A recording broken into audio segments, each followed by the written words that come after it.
Headphone highlights. Hello. So today we're going to continue down our Koss journey. We've looked at the PortaPros and the KSC75 so far, and we love them. What we have coming up next are some of the better performing, budget-friendly Koss headphones. The headphones that have been really shaking things up, that a lot of people have been talking about for some time, and they're really exciting. They're also still very much in typical Koss fashion, sleeper headphones. Today we're looking at these. These are the Koss KPH30i's. And looking at them, again, in typical Koss fashion, what is this design? If the PortaPros were very much a headphone you would see in like a 1980s gas station, this is very much a headphone you would see in an early 90s library that you would like just use to listen to audio tapes in your local library. That's the aesthetic here. It's silly, yet of course it's functional. And here it is, the Koss KPH30i's. What a bizarre look, I'm sure. A very this is a choice, right? This is absolutely a library headphone. It's incredibly unassuming. I mean, look at it. Let's go over the build. It's going to be pretty easy. Plastic, lots and lots of plastic. But you know, used fairly smartly. We have our cups are plastic. Our headband is plastic. The adjustment for the headband is a simple click, click, click system. It makes the subtlest noise, but it's very functional. On the actual housing for the drivers, we have a very simple, very thin pad.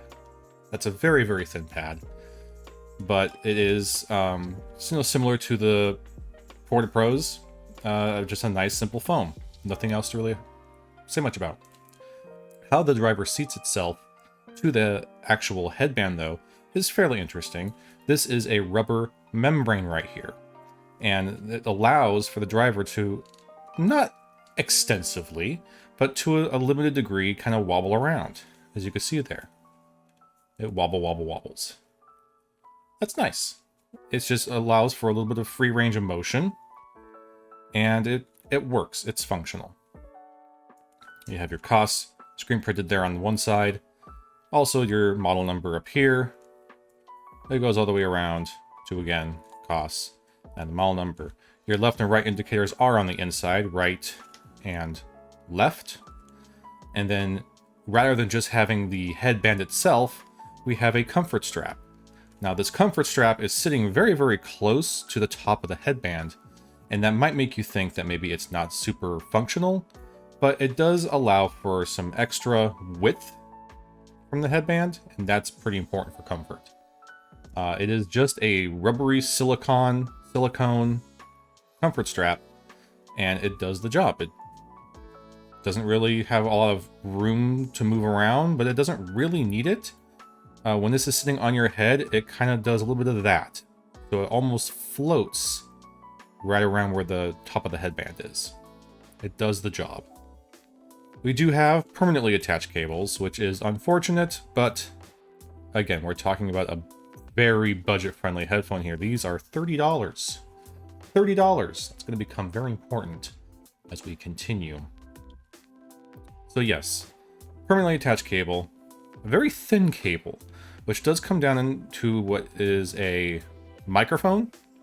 It does have, it looks like play, pause, and up and down, so if I suppose you could do some media remoting with this if you really wanted to. I have never used it myself, but it's a very thin cable, a very simple splitter, which goes into, again, more of a straight, slightly rubberized cable that terminates at the end with a very simple 3.5mm jack. It does say, it's very subtle in there, but it does say Koss, and there is this nice little kind of metal springing right here to reinforce for tight bends. So that's nice. Just nice quality control there. So yeah, it's incredibly simple. An incredibly simple build, an incredibly simple headphone. But in typical Koss fashion, simple can sometimes yield pretty amazing results. Okay, so there is not a whole lot on the surface to help with comfort. These pads are very, very thin. I mean, look at that. They're extraordinarily thin. And comfort strap is a little, it seems maybe a little flimsy. Maybe not flimsy, but a little kind of lackluster. But I can confirm, without a doubt, that putting these on, let me just adjust this a little bit. There we go. I mean, that's pretty dang simple and pretty dang comfortable. These are an on-ear headphone, much like everything else we've seen with Koss so far. And these are very... The shape of the driver pad is a lot more of your typical kind of ear shape than maybe the Porta Pros, which are much, perfectly round. It doesn't really matter all that much, but it does admittedly give it a nice, better, like, surface area for your ear. And I would even argue helps a little bit with the isolation of the sound. These are not a closed back headphone by any means. These are a open back headphone.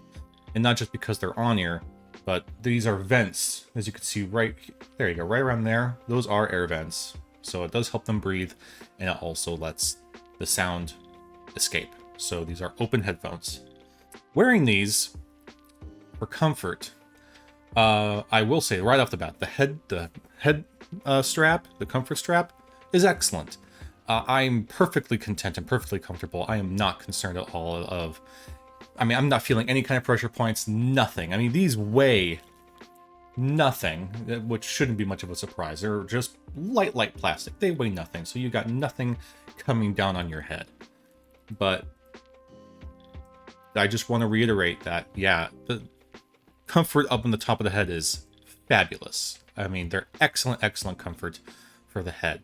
Ear comfort's also really good. Like I said, the shape of the pad and the driver housing here really does help with how it sits on the ear. I would say that while the Porta Pros, how they sat on the ear, kind of made your ear form a little bit around the perfect circle of the driver, and that had the potential to be a little bit uncomfortable after really prolonged listening sessions. Not so much so with these. These are really, like, my ear is not wrapping around these at all. These are very much resting directly on my ear. And because of this design, they don't suffer with the same problem that the KSC75s had, where, yeah, they would rest on your ears, but there wasn't really a whole lot of clamp force to really kind of help push those drivers to your ears. These do have clamp force because of the headband and this general design. It's not overly fatiguing clamp force, though. It's very kind of subtle, but it is definitely significant enough that these are very much pressed against my ears. That allows for a much better seal. It allows for a much better distancing between the driver and your ear. But it does mean that you are getting a little bit of force pushed directly onto your ear because these are on-ear headphones. So if you really don't like on-ear headphones and you don't like that sensation of having them pressed on your ears like that, it's important to know that these do still maintain that general sensation. But it's not a whole lot of clamp force. It really isn't. It's very minor. But it is enough that, they're not going to fall off my head, and that driver is very well situated right against my ear. That being said, there is a mod, a very simple mod, to help a little bit with that comfort. What on earth is this? So what these are third-party market Grado pads. They're not genuine Grado pads. Genuine Grado pads are very expensive, but these are just kind of your Amazon third-party cheapo Grado replacement pads. They're round. They got this cool kind of like curve into them. They have this pretty unique little shape. And believe it or not, you can put these on your KPH30i's. This is a mod that I discovered this mod from Zeos, actually, over there at Z Reviews. It was so goofy and silly enough, I had to try it, and it yields pretty good results. How it works is you have your pads, you have your headphones. You take your headphones, you take your pads. You'll notice that there's a little slit at the bottom of the pad here. That slit is, I had to make that slit myself. I literally just taking scissors and going snipping the little slit right there in the foam. That's all I had to do. And what that allows is when I put these on the headphone, they simply just slide right over. And now this permanently attached cable will have a little bit of space there. See that? So now the pad is over the driver and there's a little space for the wire to come out. You don't have to do the slit, but without the slit, you're going to have the wire bending up, out, and over again. And that, to me, is just too much bending for a little flimsy wire like this. I feel like it would, if you kept that long enough, it would probably break the wire. So this is what I do. Little slit, put it there. It only has to bend a little bit to get into that slit, and there you go. Bam. Let's do the other side. Again, I got my slit. It simply just slides right in there. You gotta finagle it just a little bit. Finger it around.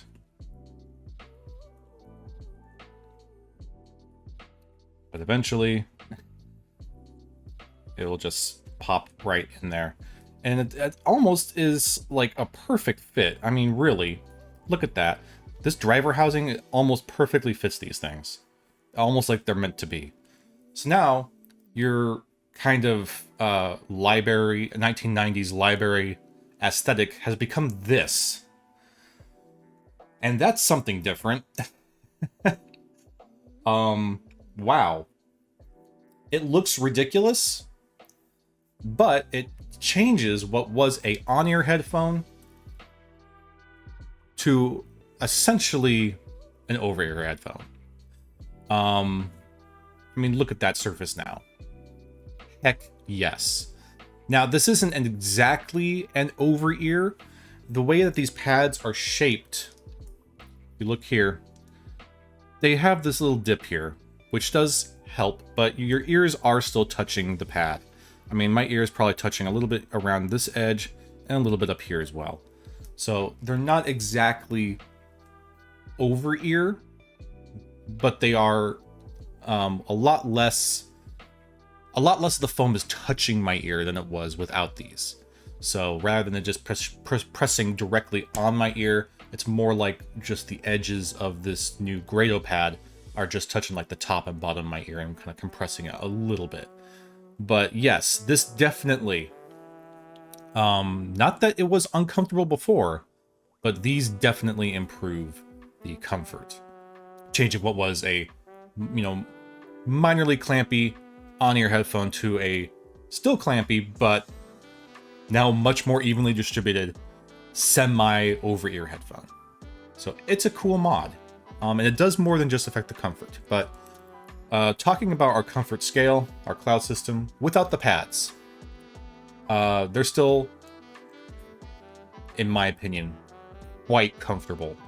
I would say they're a solid 7.5.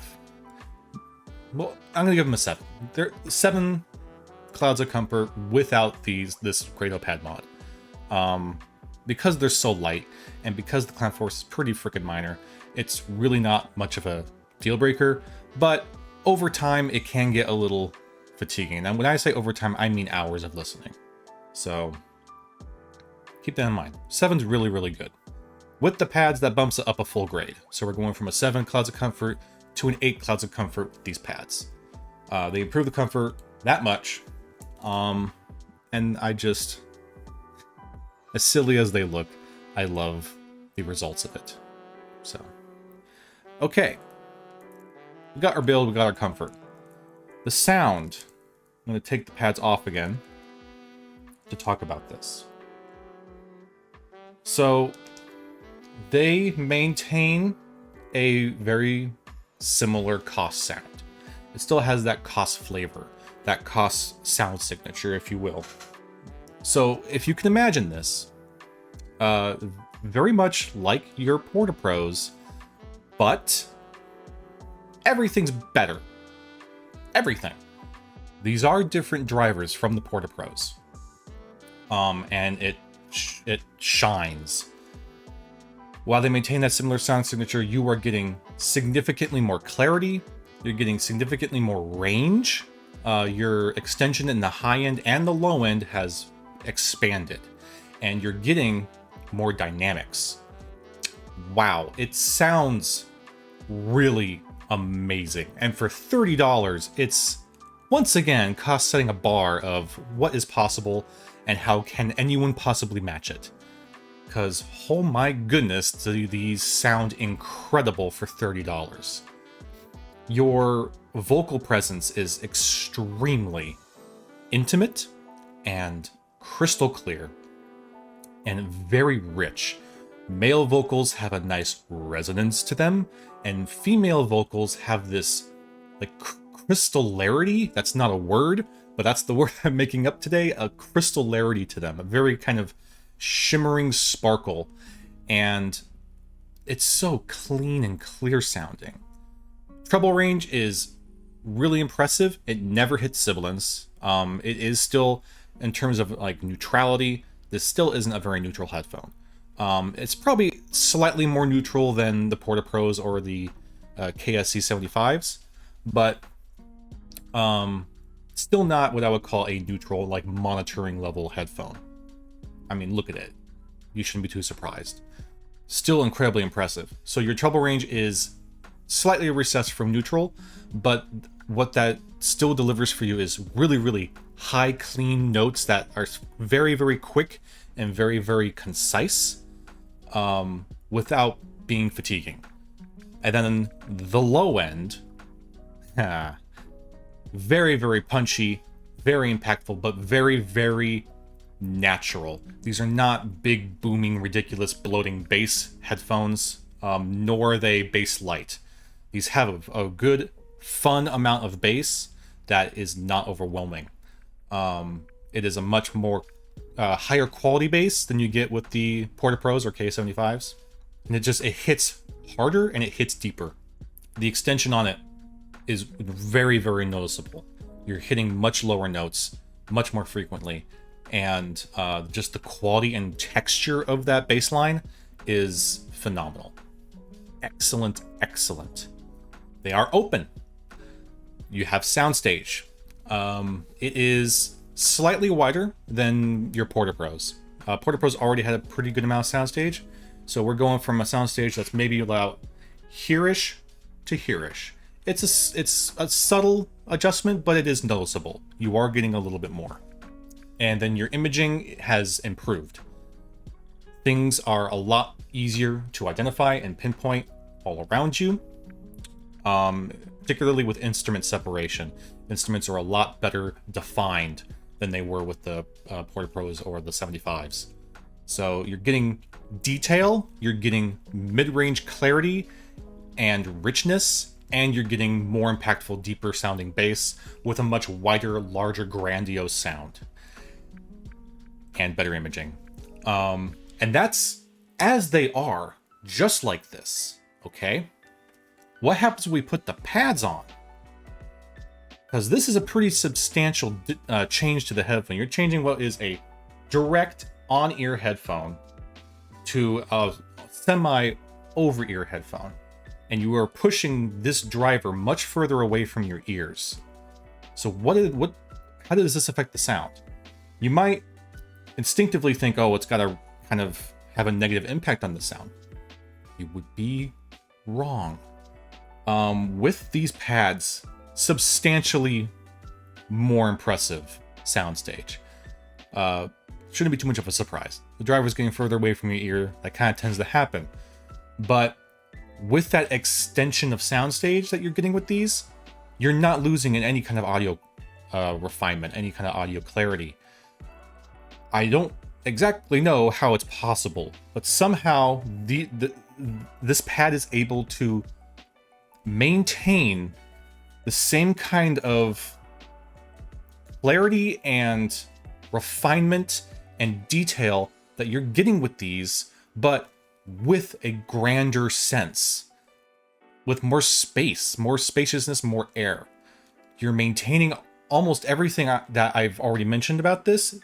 Almost all of it remains, but it's just bigger. It's more surrounding you. So this is an amazing little upgrade.